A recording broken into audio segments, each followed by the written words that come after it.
ادنا کا مطلب چھوٹا، اور دنیا دنیا اور اس سے بھی گری، جس کا نام ہی دنیا ہو حقیر۔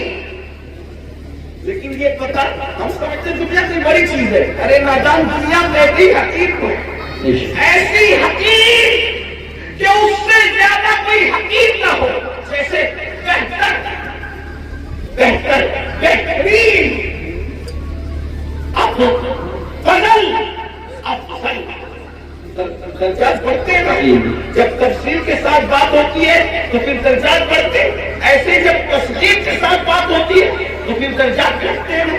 تو دنیا تصغیر ہے، کیا یہ اتنی حقیر ہے کہ اس سے بڑھ کر کوئی حقیر نہیں، لیکن ہمارے پاس یہ بھی علم نہیں ہے، دنیا دنیا بھی کہتے ہیں اور اس پر قربان بھی ہوتے ہیں، پتہ ہی نہیں ہے کہ حقیر پہ قربان نہیں ہوا جاتا۔ ارے جب حقیر پہ قربان نہیں ہوتے تو حقیر پہ کیسے قربان ہوتے ہیں؟ اگر قربان ہونا ہے تو اس پر قربان ہو جاؤ جس نے دنیا بھی پیدا کی، آخرت بھی پیدا کیا۔ یقین دنیا پہ قربان ہوا، ختم کر دیا گیا، حسین دین پہ قربان ہوئے، آج حسین پاک کا ذکر بھی باقی ہے، نسل بھی باقی ہے۔ دنیا کی خاطر، دنیا کی خاطر،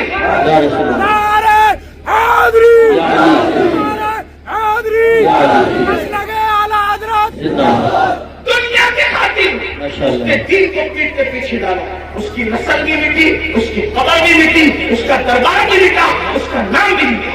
یہ تو ہم حسینیوں کا احسان ہے کہ بطور مذمت اس کا نام لے لیتے ہیں تو کہیں کہیں وہ یاد آ جاتا ہے۔ اگر ہم بطور مذمت جیسے شیطان کا نام آتا ہے اعوذ باللہ من الشیطان الرجیم کے طور پہ اللہ اکبر، اگر اس طریقے سے اس کرانتی کا نام نہ لیں تو کبھی لوگ اس کو یاد نہیں۔ یہ تو حسینیوں کا احسان ہے کہ مذمت کے اعتبار سے کہیں نہ کہیں وہ یاد آتا۔ یہ ہے دنیا، اب اسی دنیا میں غرق ہو، اسی دنیا میں ڈوب رہے تو آقا ارشاد فرماتے ہیں ہم اور آگے بڑھے، توجہ فرمائیں، آپ توجہ کو بہت اچھی کرنے میں شروع، لیکن مزید غور کریں۔ آقا فرماتے ہیں ہم اور آگے بڑھے تو ہم نے کیا دیکھا، کچھ مرد اور عورتیں ہیں جن کی چمڑیاں آگ کی کچھی سے کاٹی جاتی ہیں۔ بس میں بات طویل نہیں کروں گا اور ختم بھی کر دوں گا وقت پہ، کیونکہ ہم 1 گھنٹہ لیٹ چل رہے ہیں اور مجھے دوسرے پروگرام کی طرف رات کے پروگرام کی طرف جانا ہے۔ لیکن غور سے سن لیں، معراج کا یہ بھی حصہ ہے، فرمایا کیونکہ معراج میں حضور اللہ فرماتا ہے لنوریہ من آیاتنا، ہم نے ان کو اس لیے سیر کرائی مسجد حرام سے مسجد اقصی تک تاکہ ہم ان کو اپنی نشانیاں دکھائیں۔ یہ نبی کا دیکھنا ہے، نبی کا دیکھنا ہے۔ جہنم میں لوگ بعد میں جائیں گے، نبی پہلے دیکھ رہے ہیں۔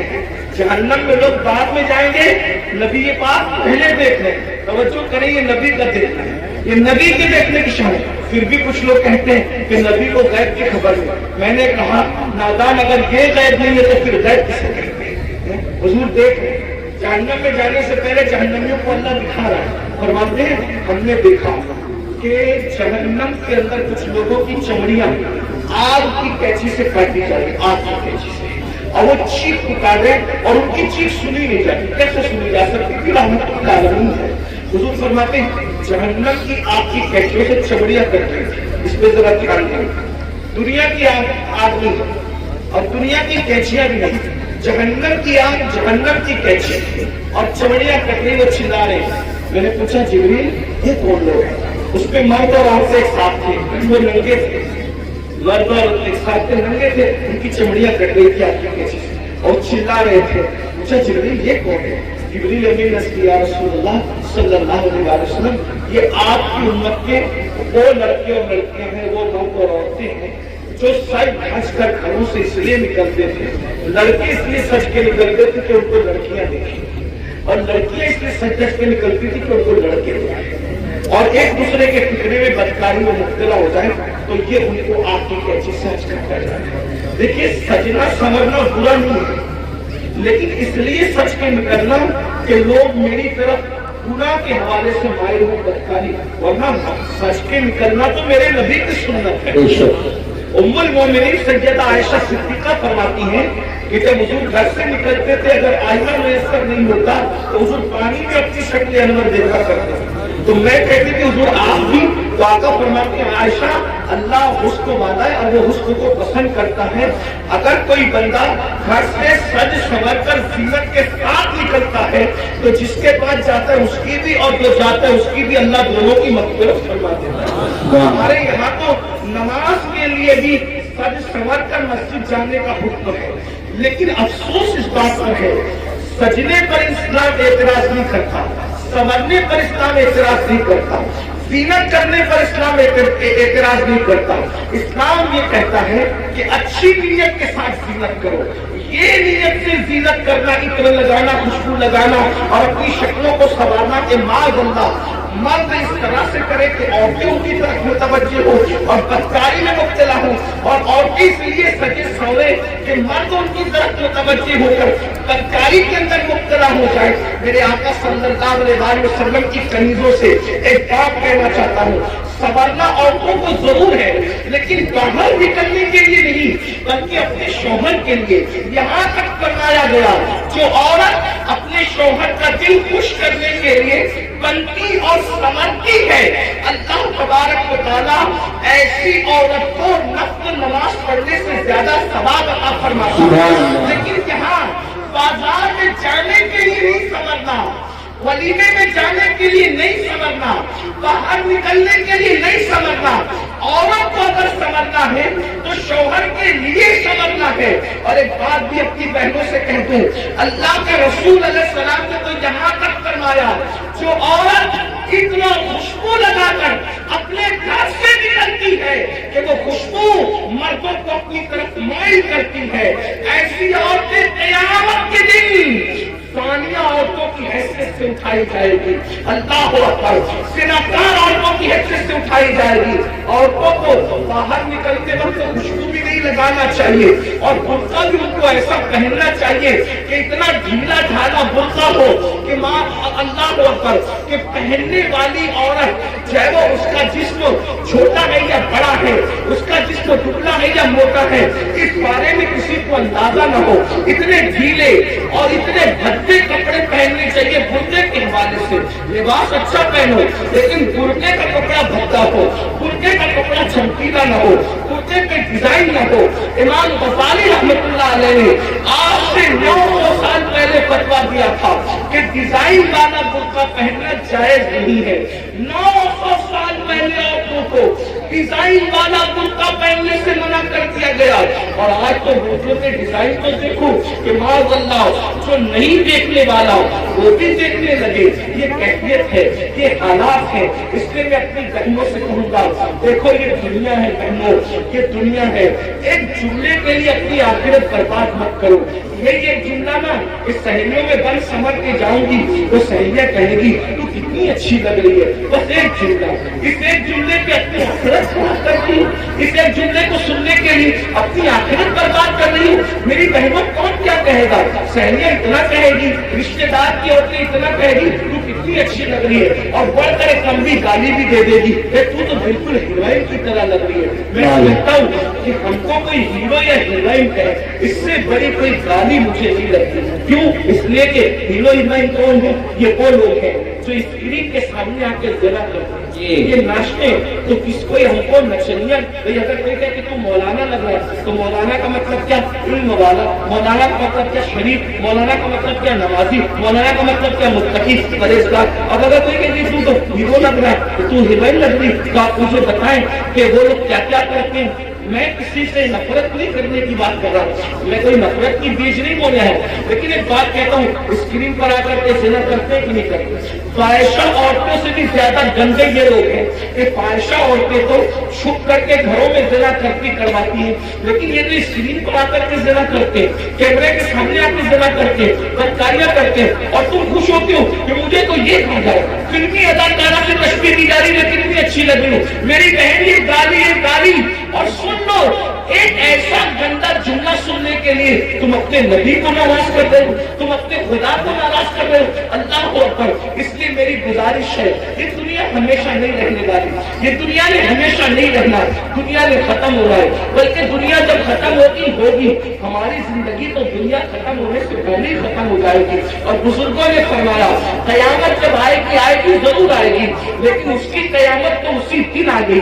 کب آ گئی اس کی قیامت؟ جس دن ہماری روح کا رشتہ ہمارے جسم سے ٹوٹ گیا, جس دن ہمارا انتقال ہو گیا, اسی دن ہماری قیامت آ گئی. اب ہم آخرت کی تیاری نہیں کر سکتے. میں اپنی بہنوں سے پوچھنا چاہتا ہوں اور آپ سے بھی کہنا چاہتا ہوں, کبھی تصور کیا, اپنی قبر کا تصور کیا؟ ایک دن ہم قبر میں جائیں گے, ضرور جائیں گے, قبر کے اندر داخل ہوں گے, ضرور داخل ہوں گے. سوچو تو صحیح, وہاں کا اندھیرا سوچو. جانا تو ہے, اس کا کوئی انکار کر سکتا ہے؟ نہیں کر سکتا. جانا تو ہے, قبر میں اندھیرا ہے, کروٹ بدلنے کے لیے بھی جگہ نہیں ہے. وہاں کیڑے ہیں, وہاں مکوڑے ہیں, وہاں سانپ ہے, وہاں بچھو ہے. کوئی بچانے والا نہیں, کوئی مدد کرنے والا نہیں, کوئی مددگار نہیں. ذرا میرے بھائیوں غور کرو, میری بہنوں غور کرو, وہ وقت کیسا ہوگا؟ تھوڑی دیر کے لیے, ایک لمحے کے لیے تصور کرو, وہ وقت کیسا ہوگا جب ان گورے گورے خوبصورت نرم نازک گالوں کو قبر کے کیڑے کھا رہے ہوں گے. قبر کے کیڑے جب ان کو کھا رہے ہوں گے, اس وقت کیفیت کیا ہوگی؟ ہاں, یہ آنکھیں جس پر غرور اور تکبر اور گھمنڈ کرتے ہو, ان آنکھوں کو قبر کے کیڑے پی چکے ہوں گے, اس کے آنسو پی چکے ہوں گے, اس کے دیدے پی چکے ہوں گے. اور اللہ کو کر یہ جسم, یہ نرم اور نازک جسم جس پہ بڑا گھمنڈ ہے انسان کو, اس کی چمڑی, اس کا گوشت, ہڈیاں سب کو قبر کے کیڑے چٹ کر جائیں گے. اس وقت ہمارا کیا بنے گا؟ اس لیے میرے بھائیوں, میری بہنوں, اللہ سے کرو, ان سب چیزوں کی معلومات حاصل کرو کہ اللہ کا عذاب کیا ہے, اللہ کے عذاب کی شکلیں کیا ہے. اور آج میں تو یہ کہتا ہوں, قبر میں جو عذاب ہوگا وہ تو ہوگا, قبر میں جو سزا ملے گی وہ تو ملے گی, جہنم میں جو ملے گی وہ تو ملے گی. لیکن دنیا میں سزا اللہ دے رہا ہے. آج دنیا کے 90% لوگ جو ہے بے چین ہے, بے قرار ہے, مضطرب ہے. وہ لوگوں کو سکون نہیں ہے. سب کہتے ہیں حضرت سکون نہیں ہے, کوئی کہتا ہے اللہ حضرت سب کچھ ہے, سکون نہیں ہے. کوئی کہتا ہے بیٹی کو رشتہ نہیں ہے, کوئی کہتا ہے اولاد نہیں ہے. جس کو اولاد ہے فرما بردار نہیں ہے, فرما بردار ہے ان کو نوکریاں نہیں ہے, گھر میں روزی روٹی کا مسئلہ ہے. ہر مسلمان نہیں بلکہ ہر انسان کسی نہ کسی مسئلے میں الجھا ہوا ہے. یہ مسئلے کیا ہے؟ یہ مسئلے نہیں ہے, یہ مسئلے جو ہے اللہ کے عذاب کی ایک شکل ہے. اللہ نے بطور عذاب مسلط کیا ہے. بیٹی کو رشتہ نہیں آتا, یہ اللہ کے عذاب میں سے عذاب ہو سکتا ہے. یاد رکھنا, روزی کے لیے در در بھٹک رہے ہو, خدا کے عذاب میں سے عذاب ہو سکتا ہے. سوتے ہو, نیند نہیں آتی, نیند کی گولیاں لے کر کے سوتے ہو, پھر بھی نیند نہیں آتی, اللہ کے عذاب میں سے عذاب کی شکل ہو سکتی ہے. اولاد نافرمان ہے, ماں باپ کو گالیاں دے رہے, ماں باپ کو گھر سے نکال دے, ماں باپ کو ذلیل کر رہے, ماں باپ کو رسوا کر رہے. یہ سب کیا ہے؟ اللہ کے عذاب میں سے عذاب ہے.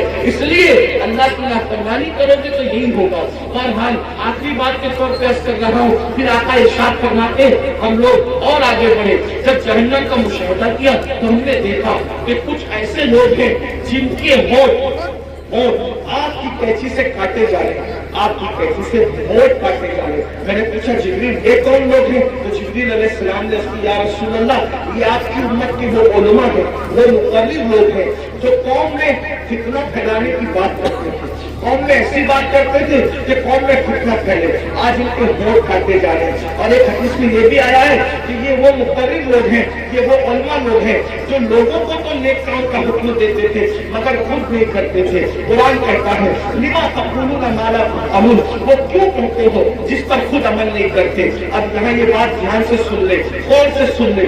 آخری بات کے طور پہ پھر مقرروں کے ہونٹ کاٹے جا رہے آپ کی قینچی سے.